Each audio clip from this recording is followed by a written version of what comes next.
Hello and welcome to the LFS report. My name is Ronald Grossmann and today we take a look at the 5th event of City Liga Season 19. This time we took the MRT for some sprint races on South City Classic Reverse with its challenging bus stop chicane. There were 3 races over 24 laps each in total, and for each driver the best 2 results get into the ranking. After each sprint race the grid were reversed totally. If you want to take a brief look at the track, take a look at the track presentation of Dom and me, and for the others let's start with grid number 2. Unlike last week's race, this time grid 2 got more drivers than grid 1, with 24 in total. And here we go into the first 24 laps.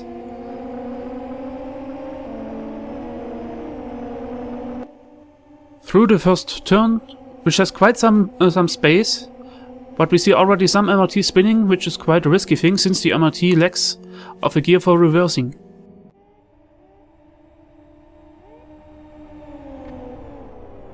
And here now the biggest challenge of the track, the bus stop chicane, which this time the whole field gets through without problems.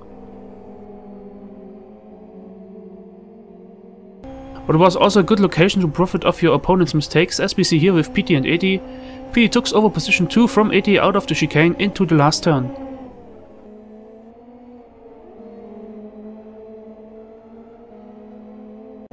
It was also possible the other way around, as we see here with Martin. He lost the lead to his bad exit out of the chicane, and he fell back behind 80.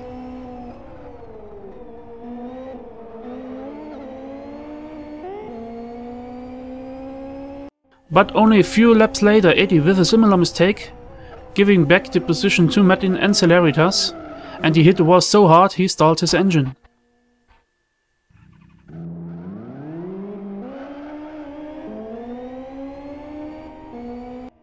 In the end, a quite comfortable win for PT in front of Martin.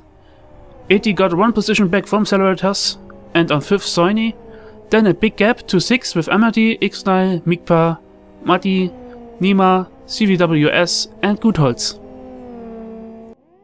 Now the second race in grid number 2.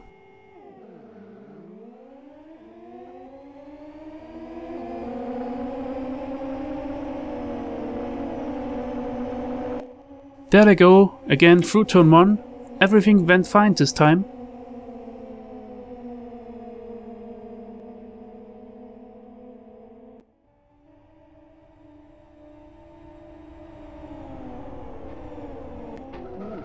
And now into the chicane and take a look at this mess. Nearly the worst case scenario for the first lap in the chicane.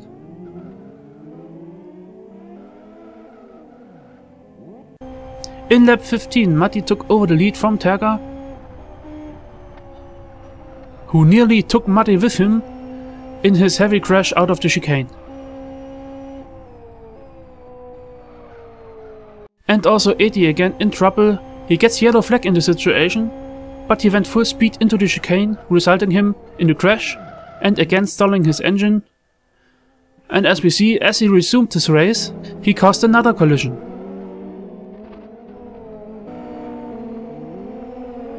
Madden fought his way back to the front. Here we are on lap 22, as he took over position 3 from Blackie, going out of the slipstream on over the start-finish lane.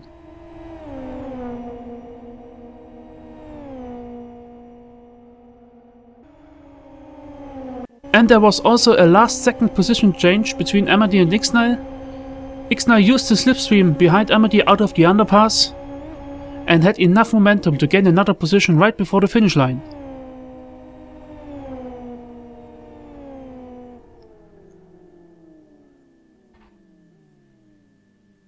So Mate won the second race in front of Terga, then Martin, Blackie and 80 quite close together. As we saw on 6, Ixnay only 0.07 seconds in front of Amadi, then Jens, Mikpa, Dietmar, Nima and Sjoblom. And now the last race, and therefore the last chance for a good result. There we go, into the first turn again.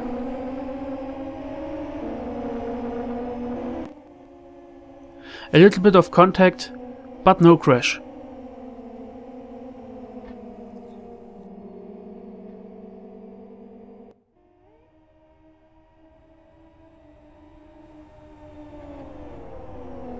And again the chicane, this time with only a little bit of trouble on the exit.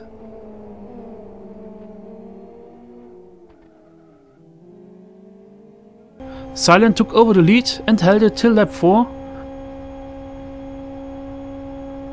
There he started sliding on the exit of turn 1 and he had quite some trouble getting back control. He nearly faced the wall but managed to keep on driving.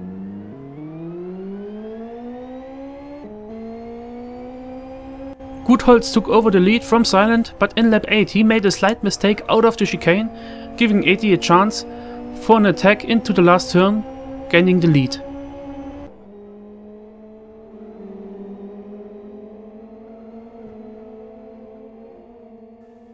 And also Martin was closing up fast, passing Gutholz towards turn 1 on the outside. Gutholz on the inside got into a drift and lost quite some momentum.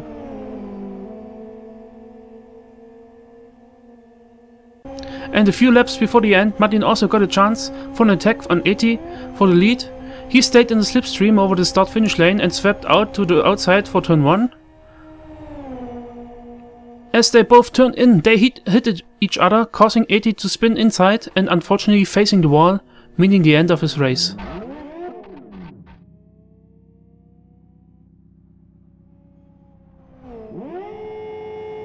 So Martin won the third race in front of Gutholz and Blackie, on fourth Nima, then CVWS, Spooky, Martin, Soini, Jens, Kimi, Sjoblom and Matte. And now let's head into grid number 1. In grid 1 we see Marcel on the pole for the first race, followed by Shippy and Shooty, and there we go into the first 24 laps.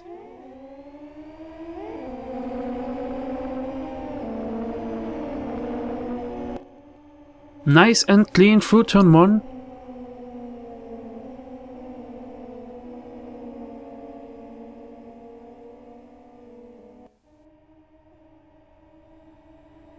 And now into the chicane, which went down quite nice.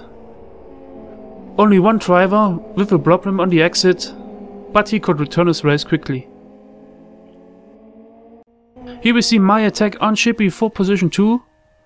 I went for the inside for turn 1 and passed him.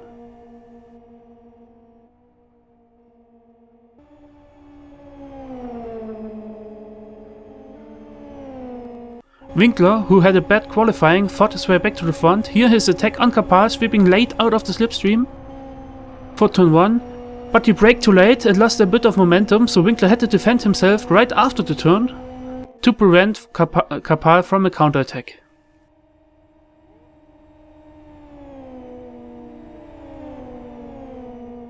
And also Shippy was caught by Winkler. This time he tried it on the outside for the of the start-finish lane. And this time he braked in time to get a good exit out of turn 1. Shippy lost a bit of pace to the end of the race, and so Dom got a chance in lap 21 for an attack, also on the outside for turn 1.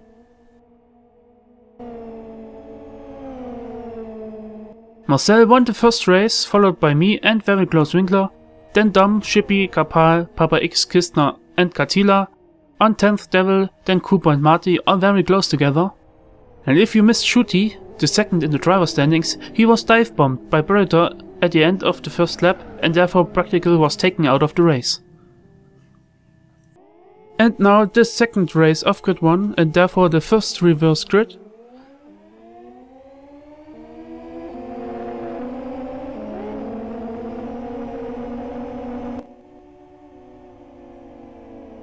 And again no problems through turn 1. And now up to the chicane.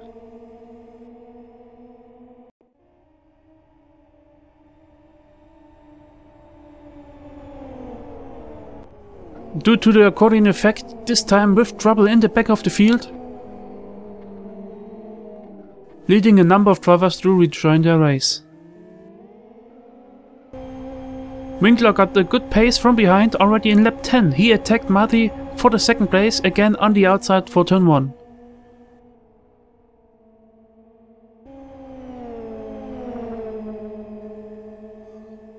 And only 7 laps later he attacked Matty's teammate Ascona B for the lead, nearly on the same spot.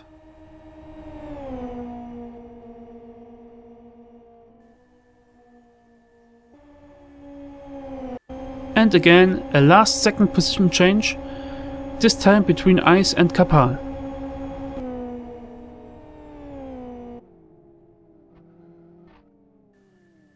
So win for Winkler in the second race, followed by Ascona B and Marty, then Kistner followed by Shippy and Predator, then as we saw at Kapal on 7th only 0.03 seconds before Ice, then Dom, Papa X, Holger Paul and Cooper, and again no good race for Shooty as he again didn't finish.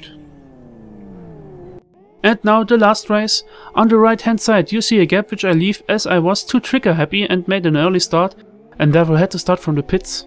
But also Shumi on position 2 made a jump start and got a drive-through penalty for this.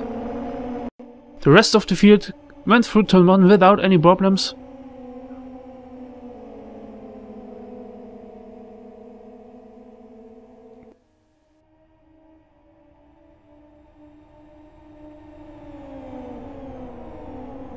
And also the chicane went down quite nice, although there is a bit of contact on the exit. In lap 6 Marcel got a chance to regain position 1 from Katila out of turn 1. He was closing up in the slipstream and swept to the inside for the downhill right-hander towards the chicane.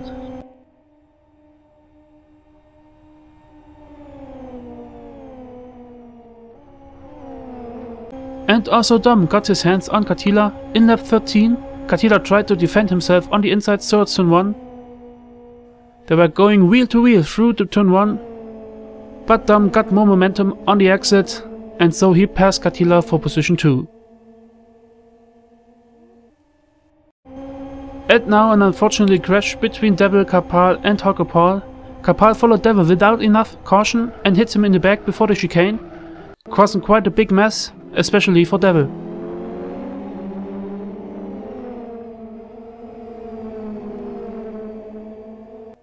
In the end, Marcel also won the third race in front of Dom, then J. Katila before J.A. Katila, then Winkler, Holger Paul, Shumi, Ascona B, me, Papa X, Cooper and Marty. A pitch black day for Shooty as he went out of this event with 3 DNFs and therefore no points, throwing him way back in his championship ambitions. Now let's take a look at the rankings, and remember, the points in the driver rankings are calculated with the drop result, so let's start in grid 2. There Celeritas took over the lead in front of Blackie and Dietmar, then Amadi and Mikey, who lost the lead due to his non-participation. On 6th and therefore the last position for promotion after the next event, we see Soini. On 7th Martin PK, then CVWS, Mikpa, Spooky, Martin and Jens. In grid 1, Winkler stayed on top, followed by Marcel, Dom and Chippy, who all gained 1 position to shoot his fallback to position 5. Then Marty, followed by me, Kapal, Kistner, Morvai, J. Katila and Wicked. In the team rankings, Core Racing stayed on top, now with nearly 300 points in the lead before Burnout Crew 1, then Extreme Racing, Aeromines and World Class Lions. Heroes of Racing fell back from 3 to 6, then Burnout Crew 2 in front of Burnout Crew 3, who changed position with IOD Racing, then Cooler Moonstock Rhinos and Ice Wolves Racing. So this was the LFS report for round 5. As always, I put all the interesting stuff like stats and links to the livestream in the description. I hope you've enjoyed it. If so, please leave me a like or even a comment. Until next time, bye.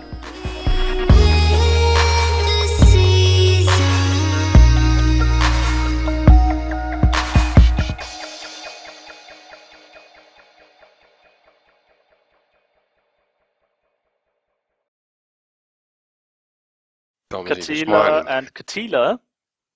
We've got a Katila row 2. Son in front of father. Yeah, I can never take those two apart from each other. Yeah, they're both starting with a J. That's not good either. Not really nice for us to separate them. I thought the GTA was the older one. Yeah, the JA is the older one. Okay. Did I say father in front of son? I meant son in front of father. Can't remember. Anyway. So there was a bit of guessing about the name and family position of the both Katilas driving in grid 1, as we heard. J.A. Katila asked me to set this a bit more clear. It is right that J.A. Katila is the older one, the father of J. Katila, but the A doesn't stand for the German alt, which means old, like Kapal suggested. In this case it could be, but let's take a brief look at the Schreibers, where Jens Schreiber is the father of Jan Ole Schreiber, who drives with J.O. Schreiber. There the O could stand for old, but in this case it's the opposite. But anyway, so the A in J.A. Katila stands for his second forename. His full name is Jari Assa Katila, leading to his LFS word nick J-Kat. And his son's J. Katila full name is Joni Samuel Rudolf Katila, leading to his LFS word nick JSRK. So remember, J.A. is the father of J. Katila. By the way, you can use the A to remember that he is called Jari.